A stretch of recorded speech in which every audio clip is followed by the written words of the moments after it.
Es ist ein unglaublich schöner Tag. Draußen ist es warm, er ist auf dem Weg nach Hause mit der Bahn. Schaut aus dem Fenster, lässt gedankenfreien Lauf, lehnt sich ganz entspannt zurück, denn er muss lange noch nicht raus. Ein paar Menschen steigen ein, andere wieder aus. Er wechselt grad das Lied und plötzlich stand da diese Frau. Und er dachte sich, wow, sagte klar, der Platz ist frei. Sie lachte und er dachte sich, nur bitte komm, sprich sie an. Das ist das Schönste, was du je gesehen hast. Und sie hat sicherlich kein Mann. Stell dich nicht so an, wenn ich jetzt war da. Doch alles, was man hört, ist mein Herzschlag.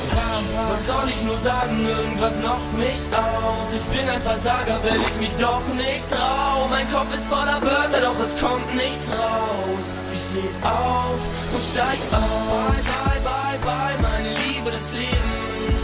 Und ja, wir beide werden uns nie wiedersehen. Kann schon sein, dass man sich im Leben zweimal begegnet, doch es beim zweiten Mal dann einfach zu spät ist. Es ist ein unglaublich schöner Tag. Draußen ist es warm, sie hat Bock auf Shopping, also in die Stadt.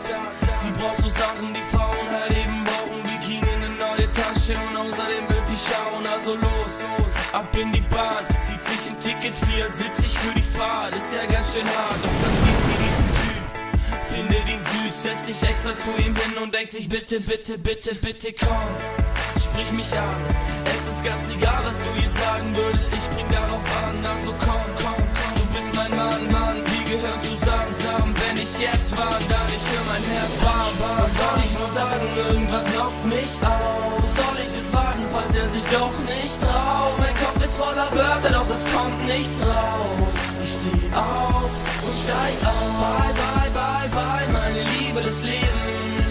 Und ja, wir beide werden uns nie wiedersehen. Kann schon sein, dass man sich im Leben zweimal begegnet, doch es beim zweiten Mal dann